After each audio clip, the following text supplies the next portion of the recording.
Welcome to the Football Show here on PLZ Soccer's YouTube channel. I'm Kerry Pollock. Tam McManus and Scott Allan are here with me. Celtic kicked off their Europa League campaign last night, earning a point in a 1-1 draw to Red Star Belgrade. Tam, what was your thoughts on the performance overall? Game of two halves, I thought. I thought first half Celtic were poor. I thought they were very slow in the build-up. Didn't really progress the game forward. Toothless in the final third. They missed a real proper number 9. Obviously, Brendan Rodgers has had words at half-time. He made a couple of changes, but Iheanacho coming on just changed the game, I thought. I thought he gave Celtic a platform to get up the park. You know, held the ball in, he brought people into the game. He was a goal threat. And Celtic, straight from the kick-off in second half, were really on top, created 2 or 3 good chances, got the goal. And then probably disappointed that they never won the game. But I think first half, Celtic were poor. Second half, I thought they played really well. So a point, probably a fair result over the piece. Feel they should have took more, Scott, or would you agree a point's a fair result? Yeah, I would have said a point was a fair result. I think some fans would have took that before the game. Obviously, still waiting for this Celtic team to really click into gear, but I felt the second half was a real step forward. And then actual for me, similar to what Tam says, I think just having that focal point, someone who can obviously look after the ball and allow your wide players and midfielders to go up and support the ball, I think that was a huge changing point in the game. Maeda up front, first half, just I don't know how many times he went offside. Nah, it was just a headless check. And that will be, listen, we know when Maeda's flying how influential he is in terms of that Celtic team, but I actually think he was detriment in terms of that first half, how he was playing. And you kind of see with that out-and-out striker the effect he can have on a team. And a special mention to young Kobe Donovan as well, because I think it was a outstanding European debut. Yeah, we'll get to that in just a moment. Then on in the actual, should they have started? Were you surprised they didn't start? Listen, I don't think he's played a lot of football, so I think he's just obviously weaning him into the squad. I think obviously came on at the weekend, had a real impact as well with that. You see that link-up play with Tenekte, got that right there, Tenekte. And I think now you'll start to see him start games. I just think Brendan Rodgers wants to give Maeda that chance to go and get the goals. Obviously scored that header the other week, which was a fantastic goal away to Kilmarnock, but I just feel now in terms of the balance, you have to have an out-and-out striker up there, and I think that's when we've seen Celtic at their best last night. Well, if fans have judged him a bit too quickly, Tam, pundits included as well? Yeah, but I think we're all guilty of doing that now. I think with social media, people are judged instantly. You know, Iheanacho, there's rumours he was overweight, he wasn't training well, and you know, I seen him, I thought he looked in great shape, and I think he looks fit. You know, he looks hungry to do well at Celtic, so... A fantastic goal. Like, see, in terms of strikers, it's a fantastic goal the way he receives the ball, and then that just kind of nonchalant finish into the top corner. I think that's kind of the striker that Celtic fans have been crying out for in the box, that wee bit of quality, and he certainly showed that. And he's got that sharpness as well. He played between the posts, and I think Celtic missed that all night. You know, and it was great play. You know, from Nygren, I think it was, come in and really fired that pass into the defender out of the game. So no, I think we have been guilty of judging him too early. Didn't have a great spell at Seville. There was a video doing the rounds when he was at Middlesbrough, and he looked as if he was running like me in the 5-a-sides. Might have just had a big lunch that day. I was going to say, it looked as if he had a stone in his shoe, but listen, I think when you see him in the first couple of games, you can see his quality, and I think the Celtic fans from going no sure about him are now fully behind him. How far should Celtic be aiming to get in this competition, Scott? Good question. I think they have to improve game by game. I think they're still finding their feet. I think you can see that with the first half in terms of that attacking fluidity. It just isn't quite there yet. I think Tenekte, obviously, if you were doing your homework, that Red Star probably did, he was getting doubled up on, so he's got to get up to that level, especially at European football, that he has to still be really influential in the game. But I feel if they grow game to game, then I don't see why they can't go to the latter stages of the competition. Sam? Yeah, I agree. I think that they've obviously got a tough draw. I think the 8 games that they've got look quite tough on paper, but that was a good result last night. Red Star Belgrade are a Champions League team. They've been in the group stages for near enough every season. I think they've won 8 or 9 in their own in Serbia. They're a good side. They've got some really, really good players. So I think that was a good start for Celtic. They've got a couple of home games coming up, you know, that they can go and maybe take 6 points from. So what do you do with Maeda, positionally? I would like to see him playing right wing. Yang, for me, I don't think he's Celtic class. I think he's maybe an impact player in the league. At that level, I don't think he's good enough, and I would play Maeda right. Tenekte's been excellent as well. You get Barkvisha there, who obviously come on, but I think Maeda's got to be somewhere in the team. I don't think he can play left because Tenekte's kind of tied that down now. He's started really well. I think you could play him on the right hand side. As a striker, I think he was good last season because Celtic obviously dominated football and there was a lot of balls getting flashed across. You got a lot of goals in 6-yard box. When you're playing away from home against quality outfits in Europe, you're not getting as much of the ball. So I think as a striker, your movement's got to be better, and you've got to be able to hold the ball up, get up the park, and that's certainly not one of his strengths. So I would like to see him in that right wing area, to connect to the left and Iheanacho through the middle. Colby Donovan then, Scott, 19 years of age, not a bad stage to make a good impression at the Europa League? Oh, it's just a great stage to make a good impression. I think obviously with the injuries to Arthur Johnson, Tony Ralston, obviously a good performance against Kilmarnock. He's kind of Partick Thistle as well, so he's kind of worked his way into the team, and that was the real standout performance for me. I think obviously getting that exposure the last few weeks, I think he must have probably been really excited for that game last night, and it's really important that when that opportunity does come, that you take it, and he, for me, most certainly took his opportunity last night. Only his 5th senior start for Celtic time as well. Yeah, and I think it's great to see young players coming through at Celtic. I don't think there's been enough over the years. Same with Rangers, other side of the city. You know, and if you give players an opportunity, you know, as any young player, we're obviously going to speak about that. You need an opportunity.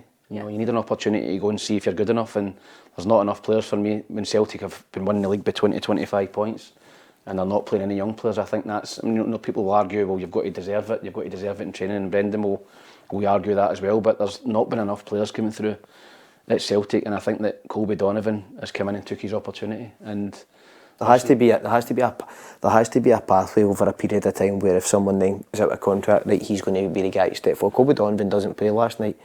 Arthur Johnson, Tony Ralston don't get injured last month, and it's not until these things happen that you actually do have players who can step up and really contribute at that first team level. So as I says, when the opportunity does come, whether that's by misfortune or someone else getting injured, you have to be ready to take it, and I think that's the biggest thing. He took his opportunity last night. You said, Sam, we don't see it often. Is there a fear element from managers and coaches not wanting to play young players?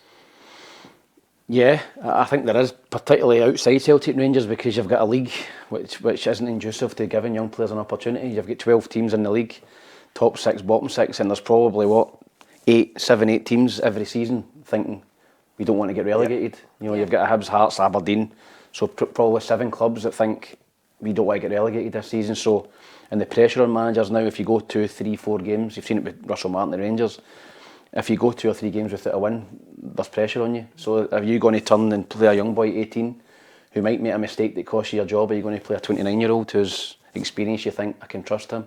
But he might give away a goal. He might give away a goal as well, Scott, but you know what I'm saying? It's difficult to take a wee punt on a young player. So I don't think the league set up here is conducive to giving young players opportunities, but I do think managers have got to be braver. I think they've got to be braver and put them in and give them opportunities. But I understand I'm not in that situation. If I'm a manager and people are screaming from my head, am I going to throw in 2 or 3 young boys? Probably not. So I get why managers do that. It doesn't need to be 2 or 3, but I think if you trust in what you've got round about them, experienced players, then you can see the qualities day in, day out. You've obviously seen them come through the academy system. I think there should be a point in a season where you can then trust them to go in the environment that you've created as a manager, so that a young player can flourish. What age were you both when you made your senior debuts? 18. 18 as well. Yeah. Aye, with Hibs. With Dundee United, yeah. Can you remember how you felt when you got the call? Was it a start? Was it coming off the bench? So firstly, I went out on loan from Hibs to East Fife and played in League 2 and got a bit of experience there and really built my confidence up, done really well at East Fife in League 2. Came back and Hibs had 2 or 3 games left in the end of that season. And I come on and done well, but I think when you get that call to come on, my debut was down at Stranraer with Hibs on the Championship, and Hibs were 4-0 up, and Allan McLeish said to me, right, get ready, you're going on. I've never feel like, I don't know what you were like, Scott, but there was part of me thinking I don't want to go on here, and I was so nervous. And then once you go on and you get a wee touch of the ball, then it's just another game. But I was really, really nervous, but I was excited as well, and I think that you've got to take that on board, that you're going to be nervous at times, especially when you're coming on as a first team player, but after you're finished you think, I want to do that again. You get a wee taste it and you're desperate for the next game. Scott, what about you? I went to Forfar on loan for a month under Dick Campbell when I was 17, played 4 games and then get called back. I then came back and broke my leg, so I had to wait a bit longer for my first team debut, but actually came away at Tynecastle.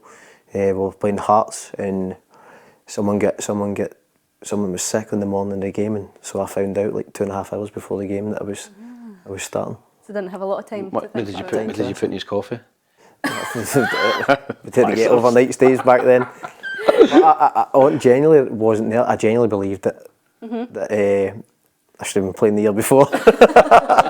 Belief and fear contrasting. Yeah. Switching it then, when you were a more experienced player, a wee bit older, did you feel a bit out of place when a young player was coming in to take your place, or they were getting played before you? Oh, absolutely. I think as an experienced player, when the manager picks a young boy before you, you just think, either the manager doesn't fancy me or I'm done at this certain club. Because, listen, I'm retired now. Scott's obviously retired now, and you can look at it and you want young players to play. But when you're in that situation when you're an experienced player, and the manager picks a young striker ahead of you, I'd have been raging. So, yeah, I think it is tough, but that's the law of the jungle. You know, you've always got to prove yourself. You've always got to be hungry. I came through at Hibs, and it was Kenny Miller before me. He moved on to Rangers, and I came in. And then behind me was Derek Riordan, Gary O'Connor, Stephen Fletcher, Stephen Dobie. So eventually, if you stay at one level and you don't go to the next level, young players are going to come up and overtake you. And that's kind of what happened with me at Hibs. Scott Brown as well was a young striker as well. So yeah, it's tough, but that's just the way of life in football. Are you finding that, Scott, when you were an experienced? No, you know what? I think when players come in, if I felt they had trained well and had something in them, then I didn't really take it personally. I don't think I've ever really took anything personal. When I played football, I'd always look at myself first and say maybe I've not done enough here, and this kid's came in for one reason or another. But it didn't really happen till later on in my career, I would say so. But I didn't have that where I took it personal. Ah, right, okay. What advice would you give to your players then? You're both coaches at the moment. If they felt they were a bit out of place, your experienced players. Train harder. Yeah, train harder, be Run better. harder. You know, and as Scott says, obviously Scott's involved at first team level now, and I'm sure he's got players, he's got young players coming in at loan, and he's got older experienced players. And listen, if you're an experienced player, you should know yourself if you're not doing it. You know, it shouldn't come from the manager. You should know, listen, I'm not playing well, I'm not giving enough, I'm not doing enough, and that's the reason why. But you've got some experienced players who'll come in and go, why am I not playing? And obviously Scott's not a manager, but he's a coach there, and listen, as long as the managers and the coaches are honest with you, and I think that's the main thing. If you feed you crap and say, oh well, this and that, and if they're really honest with you and say, listen, you're not doing it, you know, your numbers are not good enough, you're not creating enough, or you're not defending well enough, then you should be able to take that in the chin. And as Scott said, don't take it personally. But usually the players know. I think the players, Yeah. you should know if the reason why you're dropped. To be honest, you shouldn't need the manager to tell you. Has the way that you coach now, Scott, changed from when you were being coached, just with the way that times have moved? Do you notice that you make changes yourself? Yeah, I would say just in terms of the mannerisms. I think when I first came through at Dundee United, it was a completely different sort of environment. Sink or swim. Yeah, but an environment that I thrived on, and I wouldn't have changed that for how my career panned out. I think it was depending on your personality. I think it was suited to how I reacted to criticism or compliments. I think now there's no question about it. Time will tell you have to speak differently, especially to younger players. But when I came through, it was sink or swim. It was ruthless at times, but that was an environment that I genuinely thrived on. Was it one way or the highway, Tam, when you were coming through? In terms of Yeah, it was. I mean, my first manager really was Alec McLeish, and Alec was really, really harsh with players. And I remember one day in training, I had John Hughes, Pat McGinley screaming at me, I missed a sitter in a wee bounce game, and I thought I could go under here, I could hide, and McLeish was watching at the side, and then he came off after it, and Alex went, you know, you never had there, I liked that about you. You know, you had a shocker the day. He says, but you never had, you kept getting into positions to score. And he said, if you can't handle John Hughes and Pat McGinley shouting at you, how are you going to handle 15, 20,000 doing it on a Saturday? And that quote's always stuck with me. Yeah. You know, if you can't handle somebody shouting at you in training, how are you going to, if a fan's going, you fucking get a finger at McManus or you're shite. How are you going to handle that? Yeah. You know, in a park. So I think the Scott's right that it has changed. You know, I coach kids now. You need to be careful what you're saying. You need to be careful how you're giving them a rollick, and you need to say it in a different manner from managers used to get away with. But I don't think that's necessarily a good thing. I think now, as Scott said, you've got to be able to handle it. You've got to be able to handle criticism, because if you don't, you're going to be mentally weak when you go in the park. Best piece of advice you've been given, Scott, by a coach? Best piece of advice? I'll ask you as well, you can have a think. Best piece of advice? Nothing off the top of the head. My advice always kind of came from my dad, you know what I mean? I knew how I played never really changed for when I was young, but when I got on the ball I wanted to create. I just think in terms of the player I was, maybe the fact that like you can create a goal in a moment, and it really is like that at times. So I was one where if I maybe gave the ball away 4 or 5 times, I would go bigger and bigger and bigger to try and obviously find that pass and create a goal. But in terms of my son, I'd teach him a wee bit different. I said, maybe play a 3 or 4 passes until you find your feet again, then look for it. But when I was playing, that's just how I seen the game. So I'd give 4 away and just go bigger. I'll try again. Right, Sam? Takes a lot of self-confidence, I think, and belief to do that. Yep. You know, with Scott's doing that, and you know, I played with Gary Caldwell at Hibs, and I remember Gary had signed a pre-contract with Celtic, and the Hibs fans were getting him it tight. We were playing at home one day, and they were slaughtering them. And the first couple of passes, Big Gary tried a couple of diags and just put them at the park. And I remember just going, just play a 6-yard pass, man. The fans were getting worse and worse. Oh dear. And I'll never forget it, he just kept trying it. He kept trying that whip into the striker. And eventually he got there and he played really, really well. And I always remember thinking about Gary then. He's actually going to go and he'd done really well in the Premier League in England and played for Scotland and all that. I just thought, if that was anybody else, if that was me personally, I'd have played the 6-yard pass. Yeah. I'd have tried to get the fans off my back. But you had the belief in yourself, which Scott had as well, but you just keep trying it. And I think that's a real skill and mentality. But in terms of advice, probably, what Allan McLeish said to me, on that one. in terms of if you can't handle experienced players giving you abuse in training, then you're never going to play for this club, because you're not going to be able to handle 10, 15,000 doing it. So probably that. Just on that then, would you encourage to be brave, take the risky pass, or to play it safe?